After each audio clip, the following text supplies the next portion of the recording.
What is going on, guys? My name is Tefty. Welcome to Dank Talk number 15, take 2. Since we had a problem in the first one, boom, the second coming of so the. hyped, so we got the usual crew. We're still hyped, though. We're still hyped. Exactly. We're still so hyped. We're literally in the middle of talking about Destiny 2, so we're gonna recap what we were talking about Destiny 2 to get back into it. What you missed was how hyped we were and the fact that the Cabal are invading us, and we're creating theories and stuff like that about what we saw in the trailer. Exactly. So let me roll it back just a bit in case for those that don't know, that might be living under no gaming news whatsoever. There was a teaser for Destiny 2 with Cade being a badass. Cars 2 happened. He said, yo, Cars 2 is coming. Get your life insurance, all that action. And then, boom, they gave us an actual story content reveal trailer for Destiny 2. And it was mind-blowingly good with the CGA fire. Holy crap. CG, fire. CGI. Fuego, Cade, Fuego on top of Fuego. I think Taco Bell's going to sponsorship. It's amazing. Yeah, exactly. Yeah. It's absolutely incredible. And they took our stuff. The Cabal came in, shoved their Cabals as deep as possible into the tower, and we lost all of our stuff. It's easy. We're just transporting our stuff to the reef. Everyone get on it in Destiny 1. You can save your stuff. No, they hit the reef too. See, everybody thinks they're going to not hit and do a coordinated attack. Of course they're going to coordinate attack. Obviously. I don't think. Well, I think the someone Return of the Queen. I think someone explained it really easily in that, it'd be so sick. Is it like the final battle we have to rally with the queen and she fucking comes back and we think she's dead because when she tried to kill orcs, but she's like, nah, I'm back, bitch. And we have like a united attack on the, and the brother's doing that thing he does when he yells. He goes, for no reason.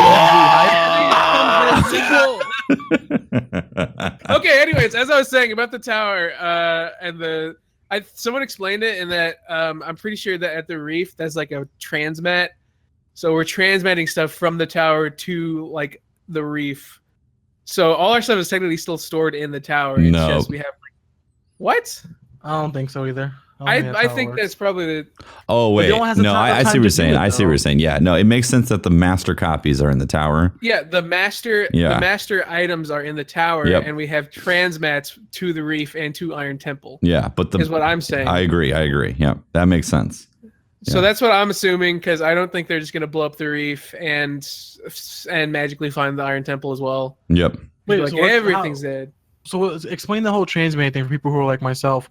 What do you mean? So what do you mean they're transmatting? Like, it's like having it's like having a master copy. So in order to actually send a file to somebody on a computer, you have to have the file, right?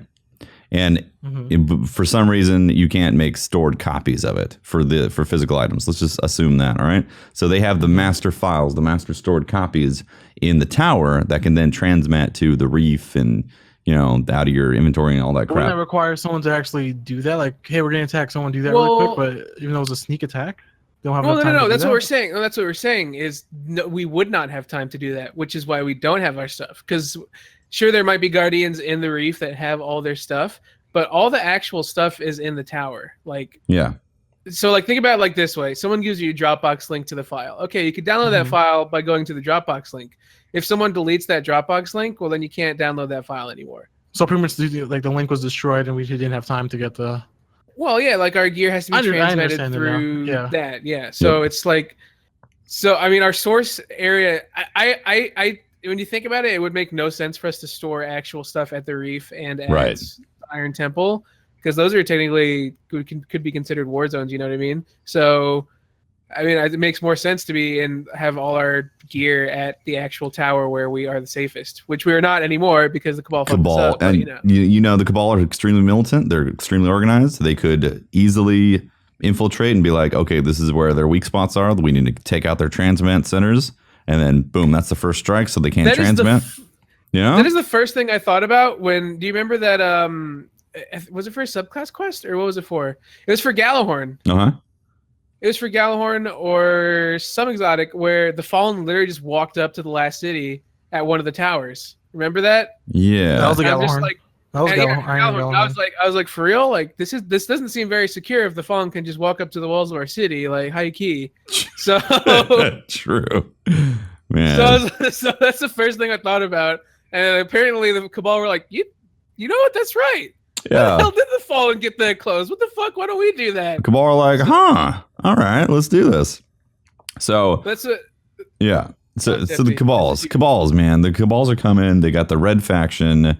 That trailer had all this like detail in like these enemies. They're like the Cabal look like an exciting militant force that we're gonna take out. Like they got the doggos. They look fleshed out. Yeah, they look fleshed out than any enemy from the first game. Like the thing which makes me excited is that we're gonna get like an actual army to be afraid of instead of just like a group of this, a group of that. We're getting a fleshed out army. So we're gonna have Cabals of all types, plus the Cabal doggos, the Cabalgos. The Cabalgos.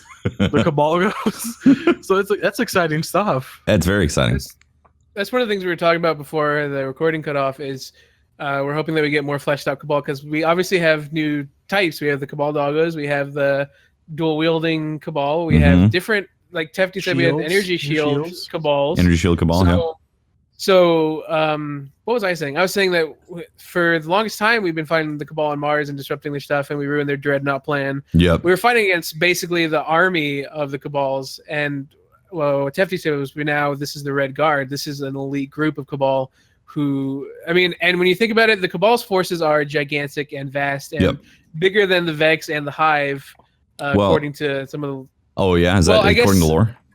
Well, I don't know if it's... I guess their military might could be considered stronger. Mm-hmm. I mean, it seems like they are the North Korea of... They're the most organized military of the galaxy. They're more organized than we are. We are considered probably a lot more organized than the Fallen and the Vex and the Hive, but the Cabal are even more organized than we are militarily. Yeah, exactly. Do we know where the Cabal are from? Like, they're not on Mars, right? That's not their home. No, Mars definitely not. Definitely not their home, no. I'm pretty sure they're like outside of this solar system in some other place, like their main command.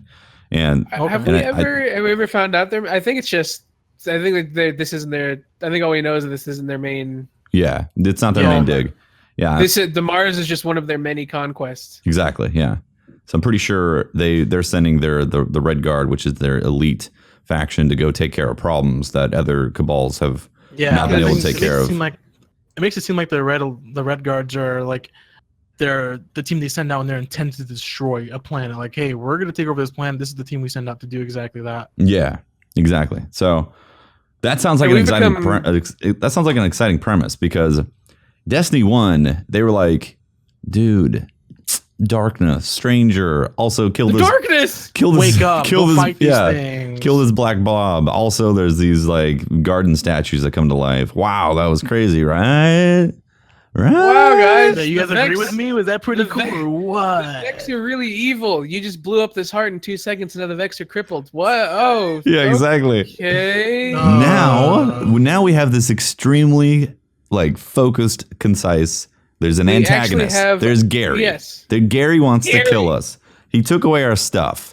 We got to rebuild from the ground up. It makes sense. I'm so excited that it's going to feel like a story. Sense, and I think it's going to work really well because people like Destiny's one of the first games for myself. I'm speaking personally for myself. I know a lot of people feel the same way, where they've invested so much time and mind to it. Insane amount of time. I never had a game where I've played it more longer than a year, like other than like multiplayer games, but they also don't have any sort of attachment to it. Yeah. But we're attached to the tower. We're attached to the characters in the tower, and we're losing all of that. We're losing all we're used to. And that's exciting to me, being able to explore. And that goes along with so many of the rumors about this game having villages and outposts. Yes. So now that we don't have a go-to place, we're going to have multiple places to do that. And that's exciting. Like, it's super cool.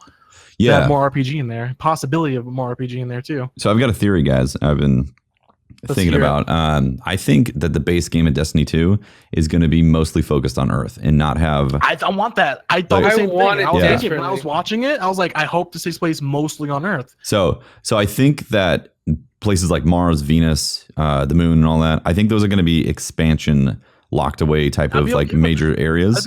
Or like Mercury might be the next one, you know. I think Earth... Yeah, that'd be cool. Yeah, I think Earth is going to be huge. It's maybe even in a way where you can like fast travel to different areas on Earth, like older.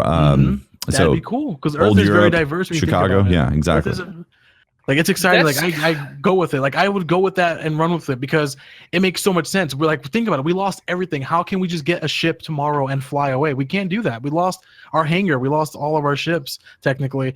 And that makes so much sense. And that gives them so much more potential and so much more room to breathe in. Yeah. Because they don't have to, like, they don't have to like try to make sense of why we're going to different planets. Like we are in Earth, and they can send us to these different places on Earth, and it makes it seem like we can have a giant world, like a Skyrim Zelda kind of esque world. That's what I'm so excited for. Is because I mean we did lose everything. So and the premise of the game when they describe it is we have to regroup all of these heroes from Earth.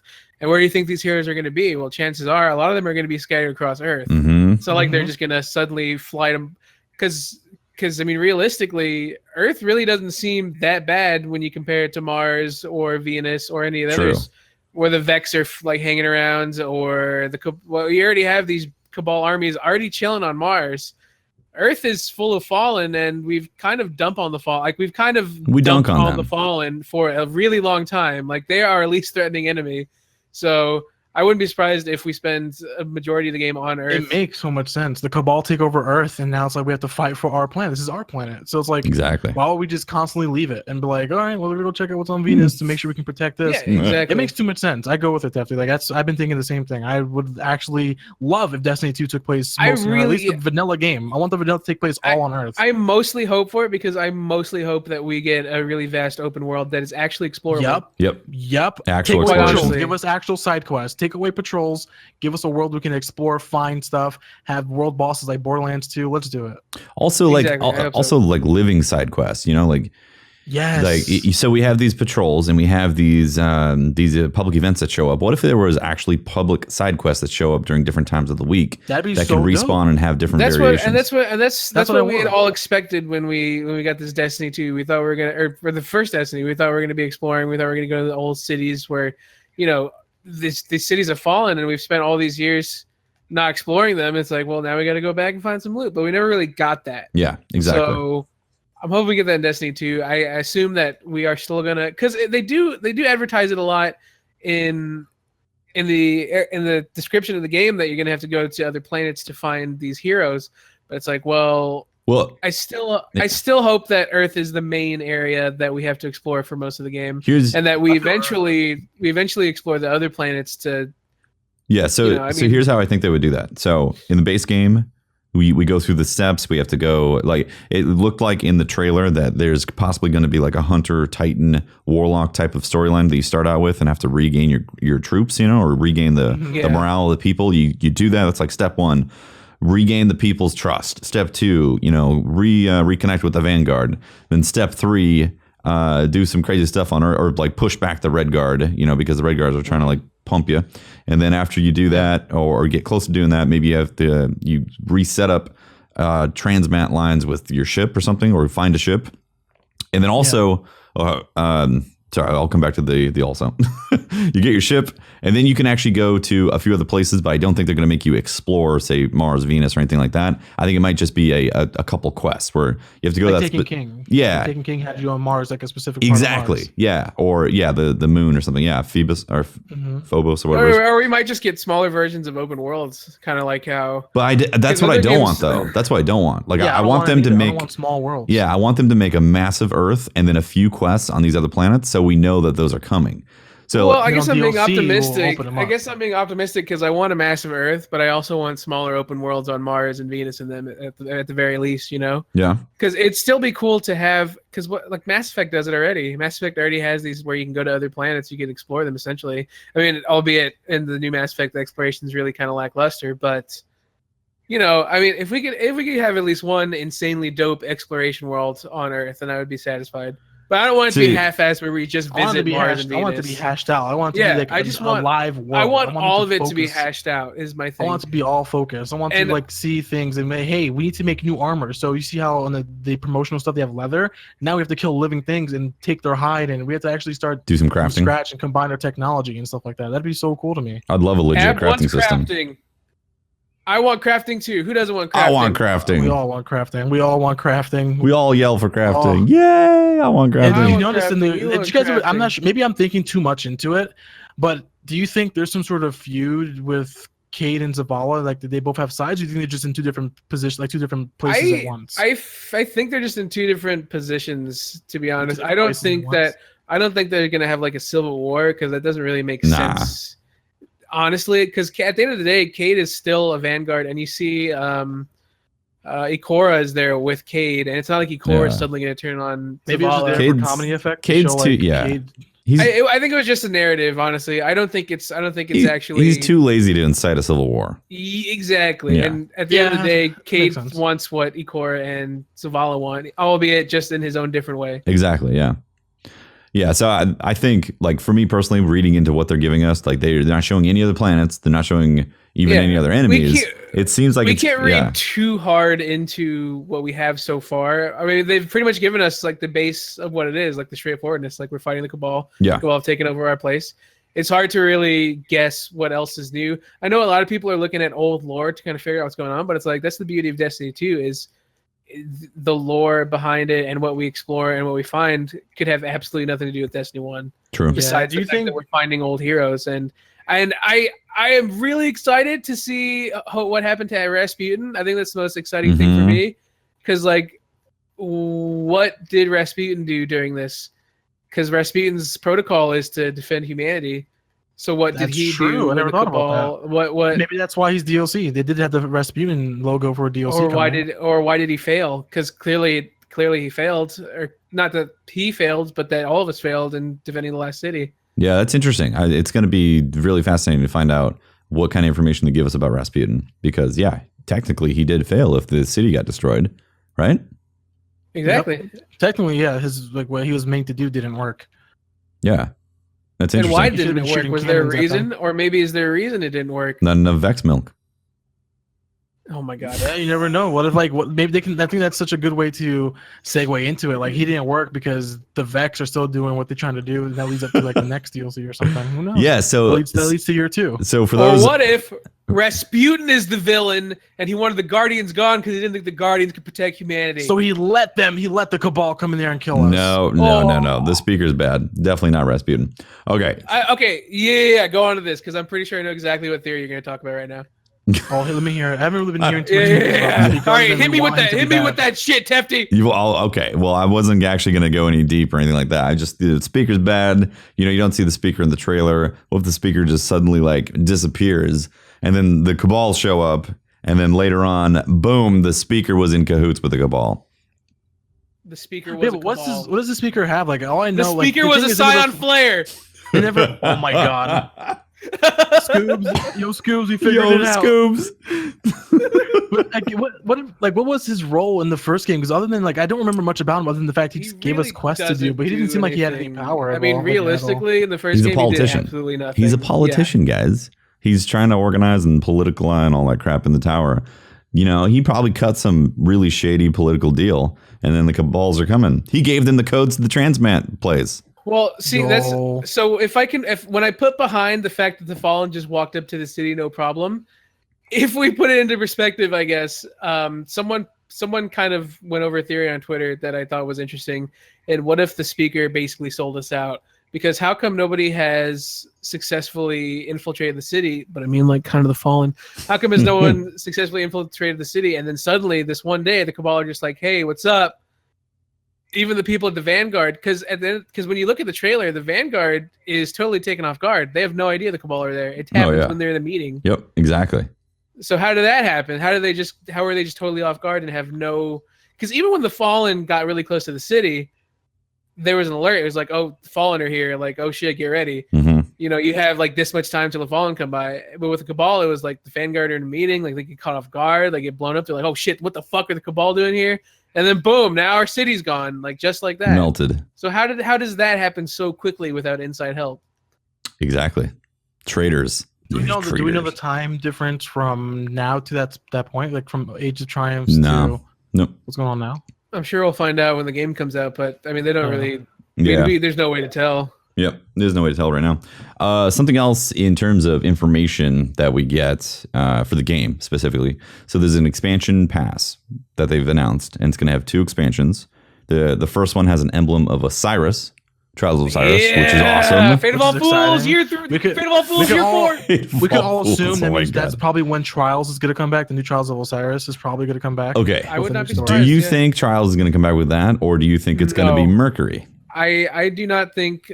don't think Trials is going to be. Well, I'm not saying that's to be a Trials focused thing, but I'm saying that's like a great way to be like, hey, Trials is back. Like, this is a great way to show us the new type of Trials. I would not be surprised because if you think about it, when did Trials come out? Trials didn't come out until House of Wolves, right? House of Wolves. That was the second DLC. That was second DLC, and this is first DLC. So we could potentially have Trials come back in the first DLC. That's true. I mean, I feel like they might. How am I trying to word this? Exciting. I don't think they're gonna have Trials at the start of the base game. Honestly, no, I don't think so either. There's no way. I think they want to make sure people focus on this giant world they're creating. Do you guys think? Do you think they're actually going to bring back Trials the way it is though? Like I don't. No, I don't think Trials is going to be Trials in Destiny 2. Definitely not. I think it's already like it's past due. Like it's not in terms of like current day how we want to do competitive play. They're not. There's no way they can bring it back like that. I think if they do that, it's a huge mistake, and they learn nothing because I feel it's outdated. Trials of Osiris is extremely outdated. And the hardcore people that do play Trials have such a gigantic issue with it. The hardcore player, usually I would understand if they brought back Trials exactly how it was. If people still, it's this was like it's such a unique experience, and it's like, well, we can't change Trials. Like we have to have Trials. Like it's Destiny. But when you talk about Trials with Trials Streamer, they're like, fuck, like Trials is so bad. Like they need to fix so much shit. Yeah, it has a lot of issues that I'm assuming they can't change because of Destiny 1 being Destiny 1. Just Destiny 1, yeah. Well, Destiny 2, this is their time to be like, it's a new slate. Like, this is competitive. Like this is an actual competitive mode. This is new. This is what you can do with it. Yeah. And maybe even make it so it's not just one game mode. Make it like it's Iron Banner where there's multiple different modes that go under Trials of Osiris. Mm-hmm. I think that'd be great. Yeah. I think it needs a facelift. Big time. It desperately does. And Destiny 2 is that facelift. Oh my god. But welcome to your new surgeon. back to the expansion pass. So they got 2 guaranteed expansions that are coming that I'm assuming is going to be year 1 of Destiny 2. Yes. Which is exciting. That means 2 expansions already confirmed. And one of them is going to be about Osiris, which could take us to Mercury. Like they might... Like I was saying about this whole big open world experience. Please, Mercury. They might do it where they open up a planet at a time with expansion. So what if... That'd be great. Yeah, what if that next expansion was then Mercury, which is, as you know, was turned into a machine world within a few days from the Vex. See, I didn't know that. That's actually... I was about to ask you that. Like, was there any lore? Or was like, do we know anything about how the planet itself is? Yeah, the Vex got a hold of it and turned it within a couple days. Oh, that's exciting. Dude, I want that now. Yes. That's what they started on Venus. They went over it. I mean, it's in the base story where they say I haven't really paid attention to the base story since like September of 2014. Well, yeah, the base story was like, the Vex took Mercury and turned it into a machine within a couple days, and it looks like that's what they're trying to do with Venus. Yeah, because the Vex are already starting on Venus with the. Yes, I want Tefty's idea. I want us to give us a giant. Like this would if it's DLC planets, they should just mix what we're used to, put all those planets into one. That should be a DLC planet. Wait, all the planets into one? What do you mean? What? Like take Moon, Venus, like their size from Destiny 1. Yes. Like combine those sizes and make that into a DLC planet. Oh yeah, that's what I was saying too. Like I hope the base game for Destiny 1 with Earth is like all of the playable spaces that we have right now combined into one. At least for just Earth by itself. We played. We're spoiled now. We played Zelda. We want a world as big as Zelda. Well, we want to cook some peppers, man. Honestly, I mean, and there's no other way for this game to succeed if it doesn't have a really big open world, because that's kind of what we were promised in Destiny 1. And they legit did not deliver when they talked about. And it says, you're going to get to explore, big world. So that's what that's what they promised in the first Destiny. They said, the exploration is going to be awesome. Like this isn't even like close to like the actual size of what you're going to be able to explore. And then when the game comes out, it's like, what? This is exactly the size. Like this is exactly the size. You just showed us everything at E3. What? They did. They showed us everything at E3. And I hope they don't do that with Destiny 2. We can all agree here that their streams lately have been like really bad for them, showing us as much as they show us. Yeah. And I really hope the gameplay that they show us next month in May like just gives us like a snippet. Here's gameplay, 60 FPS. It looks beautiful. Get hype. And I think the biggest tease I want from them is them basically saying, like, going over like the top of a ridge and saying, "Go Guardian, explore." And I'd be like, "Ah!" And then just a giant like mountains in the distance. Give us your friends that talking weird talking weird army lingo, like, "Hey soldier, what's going on? Oh, can I join you? Yeah, sure, join." Oh, like this, like the fire team like that tries to the E3 presentation they do. Like, "Hey Jane, Jane's here. Jane's here. Jane, what's up, bitch? Yo, what's up, girl?" But then yo, Johnny, you fucking pussy, what's up, Johnny? Oh man, that was funny. That was funny in E3. They're all like, "Oh my god, hey, oh John's here. John, what'd you get? I got a Thunderlord." They played us. They showed the ship flying over your character and dropping them off. Yeah, we got debated. We got super debated. But that's the vision that I hope they finally find in Destiny 2. Yeah, with PC and next gen, man. Exactly. That's the vision I hope we find, where we could drop in on this open world, and then our people are like, "Oh shit!" Like our ship's gone, man. They blew it up. I want Blue to be like, "Ab, I need you," and then my ship drops over, and I just dunk my balls into the Cabal. Like, that'd be awesome. He comes in with, what's up, player? He comes in with full supercharger. Storm calls the fuck out of everything. He's like, "Oh my god!" Imagine the graphics in the new Stormcaller. Oh. Dude, also, I really hope, like, some people are kind of turned off by this hyper realism that they're doing with these promotional art. For me personally, I love it. Like, I love it. Yeah, it brings you down to earth in the sense. I don't say it's hyper realism. It's still like a stylized art style. I mean, it's still going to be Destiny. I don't think it's really too much crazy different from what we already have in the art style for Destiny 1, because we still have a lot of photorealistic things. Like, I have a Warlock banner right now that is very photorealistic for a reason. Mm-hmm. Like I think Bungie that's just what Bungie likes. I mean, if you look at Halo stuff, they've always had very, like with Halo 2 and 3, like they had a lot of photorealistic. You know what it is? They don't have the grit. In this one, it feels like they're throwing a lot more grit into it because we've been wasted. I was about to say that. You know, and I like more that. Gritty. Yeah, I feel like I like it too. I feel like I want. Feel like you lost stuff. Yeah, I feel like I want to have actually gone through the Cosmodrome or something and picked up some like you were saying, some pieces, some leather or something, some old equipment to have to actually craft it up. I want to actually craft these pieces. Human. Well, what if people play Awoken, please? Bruh? But they don't show Awoken or none of them on the picture, right? Right? Oh my God. The Bungie didn't exist. Stop. What if you can be Fallen? I said this on DC. That's what I want so bad. I want to be a Fallen, man. Like, come on. Fallen. But what if the Fallen are being like, it's like, yo, they're taking anything on Earth, and our Fallens are getting attacked. It's like, yo, my people have died. I want to help you. Like, Fallen, yeah, like Arbiter level shit. Oh that's my God. Right, the Arbiter. Halo 2 started it. Halo 2 started the Arbiter stuff. Oh my God. History repeats itself, people. Halo 2's coming. The Halo 2 is an amazing game. This is happening. It's gonna happen. It's true. It's gotta happen. It's gotta happen. I agree. Imagine walking around like 6 legs, 6 arms and stuff. 6 legs and arms? Your melee does triple damage, quadruple damage. 12 limbs? Your speed is like ridiculous. Your supercharged ability, you just do like a fucking drop kick on enemy, insta kills an enemy. They like blow that'd be the fit. We finally get an assassination class. Oh my God. That's a hunter. We got Fallen. Night Stalker doesn't count. That doesn't assassinate shit. Yeah, that's not assassinating. That's like that sticky. Here, let me toss my sticky on you.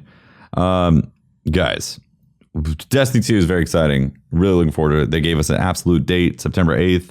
We're going to get a beta in the summer at some point. We're also getting actual gameplay. May 18th. May 18th. Gameplay is going to drop, which...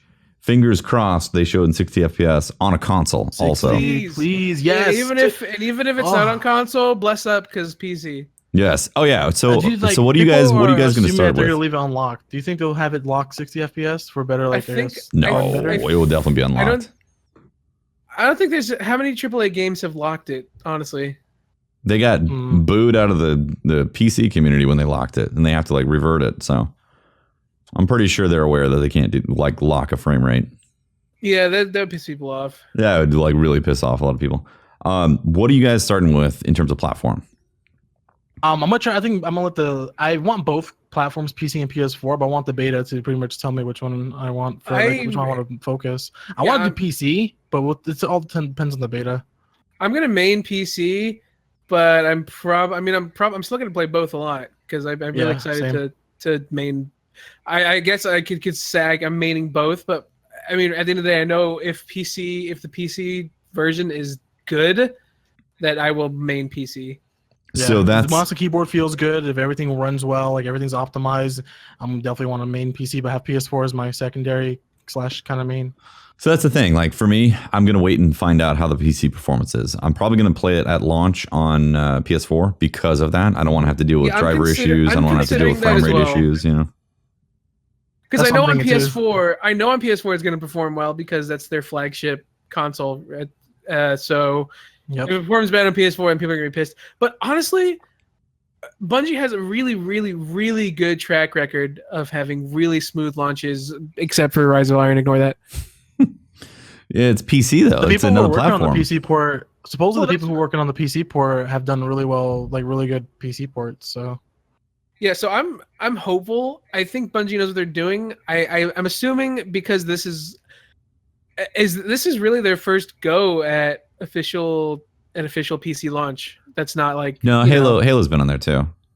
Well, no, but it's never launched on PC. But never the launch. True. You're right. Yeah. So this is really their first game that is launching on PC along with their consoles. So I think they know how important that is, and I think to instill confidence in PC players, because the PC crowd is extremely excited to have Destiny, because this is Destiny is the type of game that has been on PC for a long time. So when you have a company like Bungie who makes really highly polished games coming to PC, it's like, oh shit, like this is gonna be dope. Mm-hmm. So I think to instill a lot of confidence, I think they know how important it is that the PC version is gonna be, there has to perform well. So I'm confident that it's gonna be good, but like Tefty said, just to be safe so I can actually enjoy the game at launch, I'm probably gonna start on PS4. Because I hate like driver issues, like frame rate problems. Yeah, that's the smartest move, definitely. Yeah, exactly. We'll let the chat tell us how it is. Yeah, exactly. Hey, how's it running for you? Cool. Yeah. Oh, sweet. It also gives you people something exciting to do. Like, hey, later this week we're gonna try it on PC since we've been hearing good things. So exactly. People like I have no doubt that people are gonna be interested in like to seeing streamers play it on PC to see how it works. You know. So how's it feel on PC? How's it feel mouse to keyboard? How's this look? How's this and this and this? Yep. So it should be really exciting. Yeah, I completely agree.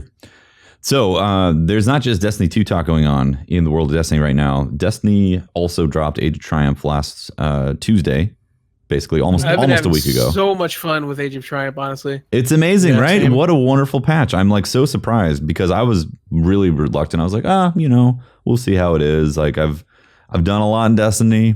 Yeah, I don't necessarily need to overdo even more, but Age of Triumph just brought everything right back for me. It is exciting to play again. I explained it that it's like it rejuvenated my love for it. Like it got stale for a while, but now for some reason like this made it feel like how it was before. We want to keep playing it, and the Crota raid's back. They fixed the Crota raid. They changed some things, and it doesn't feel like a boring strike anymore. Like everything feels really fun. Yeah, I understand why they couldn't do it like this all like the entire time, but I mean, playing Age of Triumph with how the raids are, with how we have elemental primaries again that make like burn strikes not a chore, like as much of a chore, I guess, and all like and basically the entire game being an option for endgame.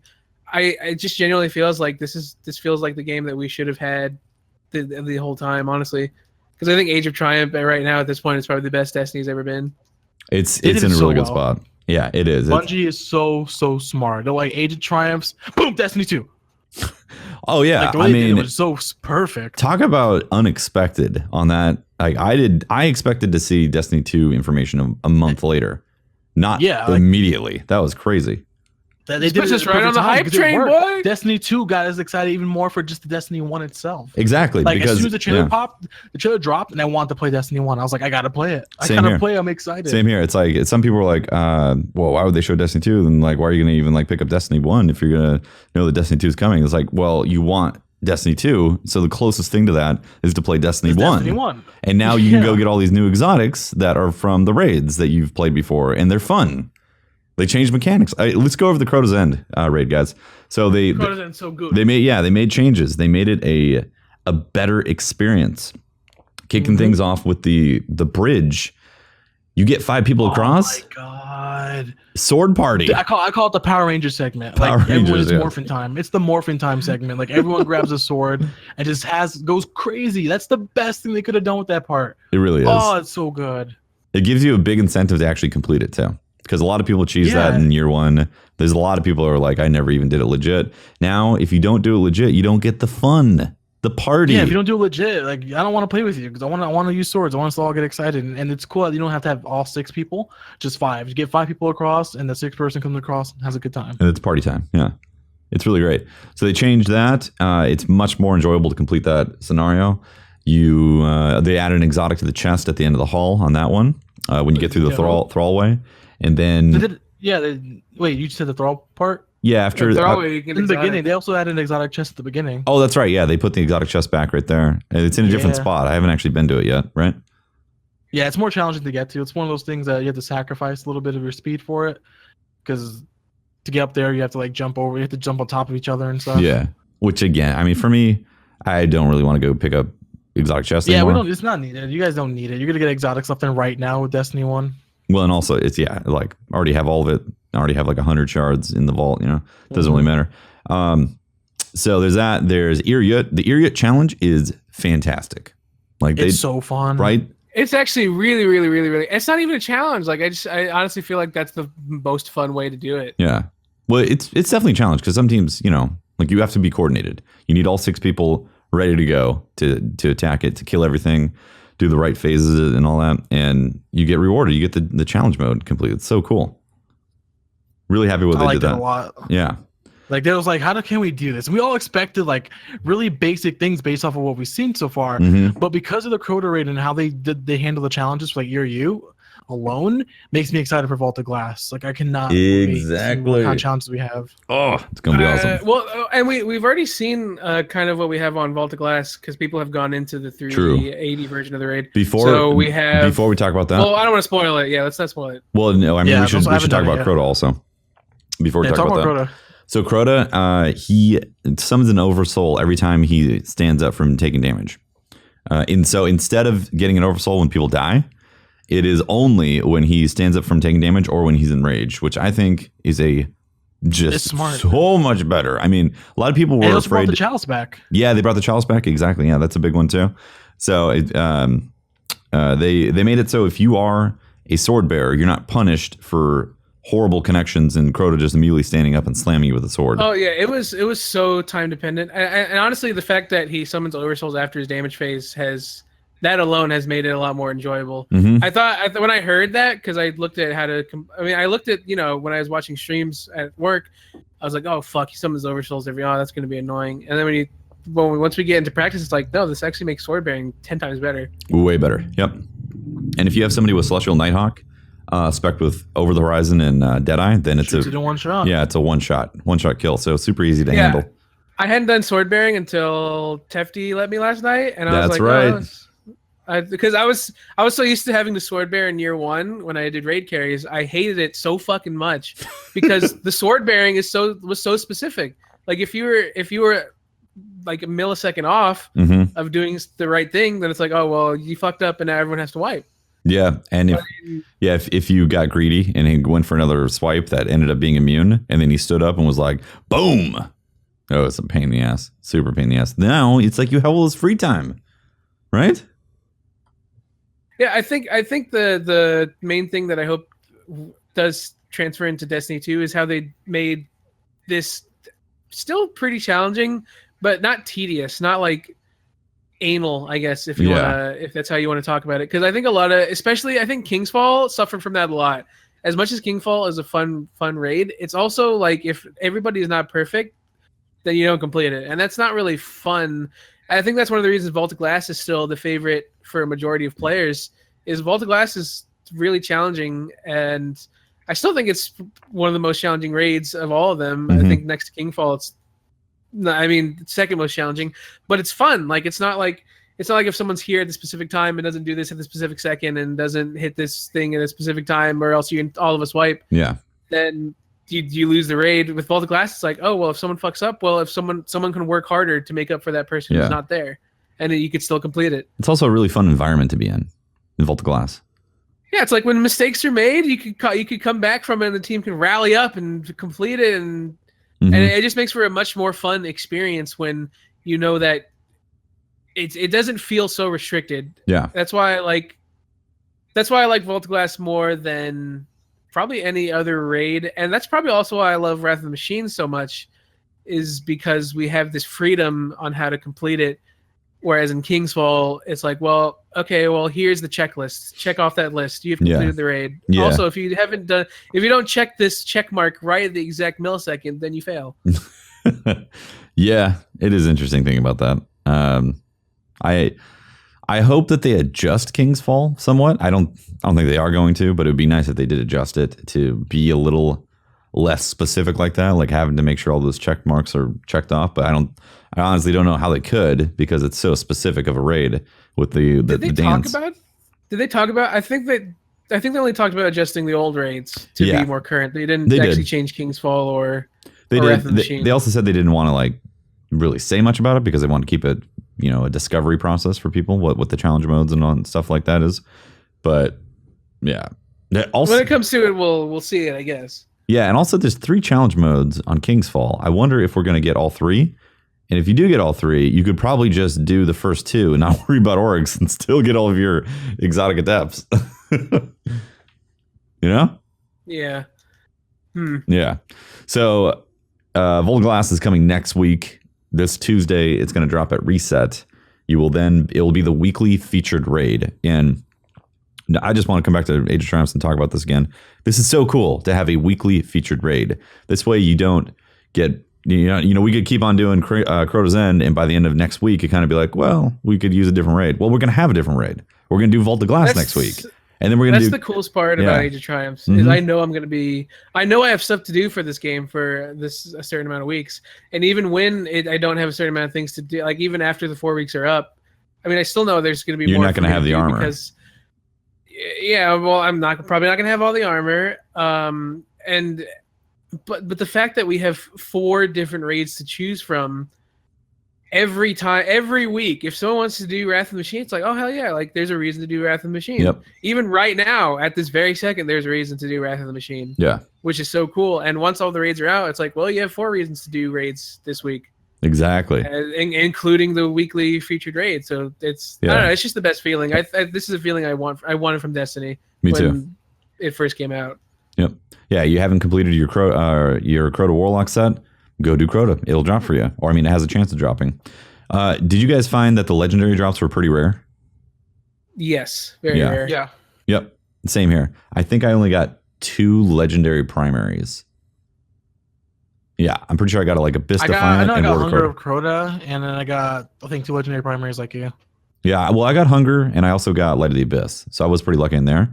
And then in terms of armor, I think I only got 1 or 2 at most, and maybe 1 character didn't get any armor.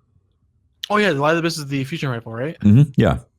Yeah, I got that too. I had a character that got no armor, and then I had a character that got 3 pieces of armor in one run. What? Yeah, that was me last night with my. I got 1 piece of. I got the helmet with my Warlock. I got the 1 chest piece with my Hunter, and then on my Titan, I got a helmet and a chest piece and class item. In 1 raid. You're welcome. It's just. You're welcome. Yeah, thank you, Tef. Thank you, Father. Thank you, Papa. It's just. I mean, that's the luck of the draw on RNG. Yeah, exactly. RNG, which keeps you coming back. I mean, I like the fact that they're going to give us the exotic adepts, so because that's arguably some of the best stuff, so people don't feel like they're gypped out on RNG. But then if you do want to collect the legendary stuff, you're going to have to go in. You're going to have to put in some time, put in some effort, which I think is good. Oh, guys. Necrochasm. It's so good. Dude, I love Necrochasm now. And it's not a major RNG drop anymore. You can actually just go farm the Husk of the Pit and then do the raid and get the stuff. Like, it's not. I get a lot of Husk of the Pit too. I've noticed that have dropped, just a ton of them. Yeah. Even when I'm doing strikes, like the first time we actually went to go farm for one, I got like the first ogre that I killed. You got the first try and then you got a second one. Dork got like 3, but even when I'm just playing raids or. Did I get one during a raid? I don't think I did. Even when I'm just playing strikes, though, I'll just random Husk of the Pit drops. Like, oh, okay, good dope. Like, that's Husk of the Pit. So if someone, because strikes are still a pretty important part of Age of Triumph. Mm-hmm. Like, everyone's gonna have to do them at some point for their book. Yeah. So even if someone doesn't know how to get a Necrochasm, they're probably gonna find it pretty quickly just by playing strikes, because one's probably gonna drop into the lab and say, oh, that's Husk of the Pit. Oh, cool. This is a quest to it. Yeah. So it's not like you have to be on the internet to do this quest, and just Google, hey, how do I get the Necrochasm? Yep. Exactly. No, it's probably going to fall in your lap. And then, I got to do the raid. And then once you do the raid, there's no RNG drop in that. You get it for completing the experience. And then, boom, you have a Necrochasm. So many people did not get the Crux of Crota in year 1. Like I was saying, people did not. Yep. Yoshi, crazy. I used to bring Yoshi through a Crota raid almost every week for half a year, and she never got a Crux of Crota. It's unbelievable. Well, actually, she eventually did, but it was after like half a year of the game. Like, so. Yeah. There's people who would do it every week in year 2 and not get the Crux Crota. I mean, come on. Yeah. That's just bad. It was pretty crazy. Yeah. So they're being really forgiving on that, which I'm happy about. Do you think the Vex Mythoclast is just going to be a pure drop or an actual quest line too? I feel like because of the fact it was a pure drop involved the glass and it was such a big deal that it was a pure drop. I feel like it's probably just going to be an RNG drop. I can see that. Yeah. I don't see it as being a quest because the only reason they did it as a quest for Crota is because the Husk of the Pit was already a thing. Like you have to find the Husk of the Pit, you have to do the raid. You might get. I mean, it basically in itself was a quest. It just wasn't back when we didn't actually have quests. You know. Yeah. Yep. Yeah. Exactly. So I can see it definitely being just an RNG drop. Mm-hmm. Yeah, I'm looking forward to it. I hope I get it. I hope RNG blesses me with the Vex Mythoclast next week because I want it. I'll have 6 tries, Xbox and All PS4. the YouTubers are going to fight over who gets to make the first Vex Mythoclast review video. Is there anything else we want to talk about on Age of Triumph that is in the Destiny world that's happening? It's good, right? Oh, it's dope. It's amazing. Awesome. So that is Destiny in a nutshell. It's happening. I personally haven't been playing anything else this week. I don't know about you guys. Blue, you been playing anything else? The usual, I hop into Zelda before I go to sleep. And then, I mean, honestly, the past week has really just been Destiny. Nice. I mean, since Tuesday, it's just been nonstop Destiny. I get home, I play Destiny. It feels like back when I played Destiny in year 1, where I would literally come home and play Destiny. Mm-hmm. The first thing on my mind. Yep. How about you, Versus? Yeah, outside of Destiny for me, I've been playing Nier Automata for the first time. Ooh, nice. And for people who love action RPGs, you're gonna love this. Like, it's made by Platinum Games, and they're like the masters of just action games that run in 60 FPS. Mm-hmm. So if you love fast-paced action games, you're gonna love this. It's an open world game. The music is incredible, and the gameplay is just fantastic. Like, it's been super good. Nice. I've had a lot of people recommend it to me. I've been. Are you playing on PS4 or Xbox? Or, I mean, PC. I'm playing on PS4. PS4. I'm playing on PS4 Pro. Okay. Yeah, I know that there's a PC release. I don't know if the port is good though. I've seen people who played on PC, but there's been people in my chat tell me that the PC port is not favorable. Oh, really? Recommend it on PS4. Yeah. Okay. That's good to know. Is there a PS4 Pro support for it also? I believe so. Everyone, I haven't really looked into it, but people who've played the game said it just looks better on PS4 Pro, and I haven't had any frame drops. Everything's been working really well. No weird pop-ins. Everything's good. Nice. Yeah, I want to play that game too at some point. I don't know when I'm going to be able to pick back up my catalog because Destiny's got the hooks in me right now because I'm going to be wanting to play all the raids and all that. So, but Nier Automata is definitely on the list for me. Maybe during the summer when the drought happens, the yearly drought. Exactly. Yep. Cool. What yearly drought? Yearly drought. Hopefully, every year the summer is bad for games. Hopefully, Destiny 2 prevents that. Oh, okay, yeah. Well, Destiny 2 is not coming out till. Oh, you mean the beta? Is the beta? Well, most likely gonna get one, but also in the future of Destiny. I expect the beta to be like this. I expect them to show something at E3 and be like, hey, you can play the beta on PS4 right now. Yeah. That's what they did for. Well, that's kind of what they did for the first Destiny, where they said, yeah, you can sign up for the beta right now, and then in a couple days, pop that pussy in. Let's go. What was the day of E3? The day they said it, they were able to pop in. They were giving out codes and stuff to people who are at E3 and all that. So it started that day when they announced it. I remember I was excited to play it, and then I didn't because I was like, oh, I signed up, but it's not showing up. And then everyone's like, oh, dude, no, just go to your PlayStation notifications. It'll be right there. And I was like, motherfucker. So I got into daylight, and it felt bad. And I never and honestly, I was never excited for Destiny, but then I started playing the beta, and I was like, holy shit. This game's awesome. And now how did you guys feel, actually? I want to get into this. Okay. I wondered. For Destiny 1? For Destiny 1. I've been excited for it since I expected Borderlands, but then I got Destiny and was just really, really liked it. And I'd have people constantly come to my chat like, why are you playing the same thing over and over again? Because you can only do the Nexus Strike. It was Nexus Strike, and like one story mission, like 1 or 2 story missions or something like that. Wait, was that for the alpha? Areas. Yeah, I think it was for the alpha. I started with the alpha. Yeah, the alpha came out during because the beta you can only do Sepix Prime. Oh no, I think that's what he means. Oh, that Nexus Sepix, Sepix Prime. I'm sorry, not the Nexus. I got confused with Sepix Prime. Oh, okay, yeah, with the big ball, yeah. So you're only able to do that. That was like the only trait you can do. You go to level 8, level 7, something like that. Yep. You can only go to it was level 8, I think. Yeah, somewhere. Yeah, it was 8. Yeah, 8 was the max. Yeah, so you couldn't even get blue weapons at that point, right? It's just green weapons. No, it was all green. Yeah, if you got blue weapons, you couldn't use it because it was like level 12 required. Right. Yeah. Yep. So people got excited, like, "Oh my god, look at hand cannon! Like we can't even use it, but level 12." Wasn't like the Shingen C was go. Like the Shingen C was the god tier. Yeah. The Shingen still is amazing. When you're leveling up a new character and you get the Shingen guns, you're like, "Oh my god, this is so much better than all the other weapons." It's amazing. So. I think that's the podcast, guys. What'd you think? That was dope. Sounds good. Sounds hype. Wait, Tefty, no. You Destiny 1. Were you always hyped for Destiny? Oh, okay. So I was always hyped for Destiny because of Halo. I loved Halo. And then when I saw Bungie was making a new game, I was like, of course I'm going to play this. When I played the beta, I was immediately like, uh-oh, this is literally 1/4 of the game. And nobody had to tell me like what it was. I just knew that that was 1/4 of the game.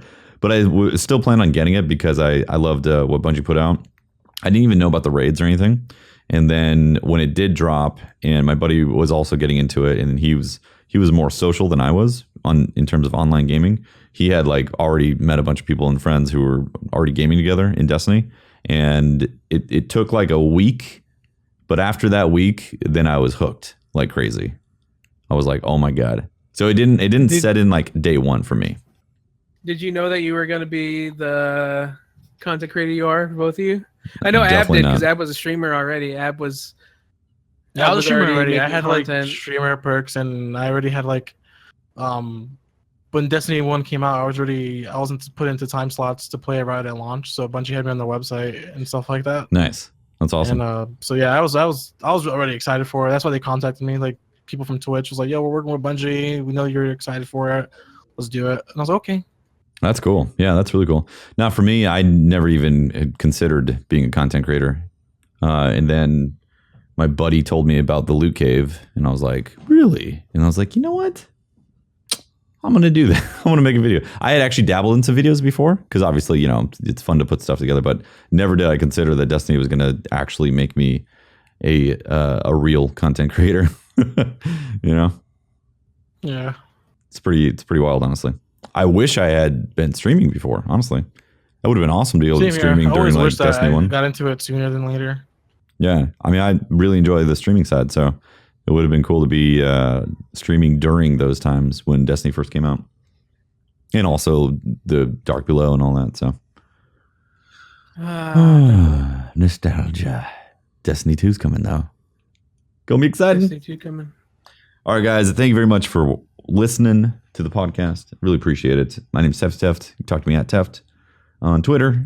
Catch the streams I do, twitch.tv/TeftyTeft. 6 p.m. Pacific time. My God. And I am VersusTheStream. You can talk to me on Twitter at VersusTheStream. Catch my live streams at twitch.tv/VersusTheStream. And check out my YouTube content at youtube.com/VersusTheInternet. And my name is BlueWestlo. You can check me out on youtube.com/BlueWestlo.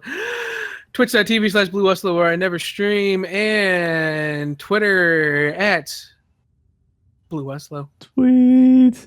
We'll see you next week, guys, for another Dank Talk. Bye, guys.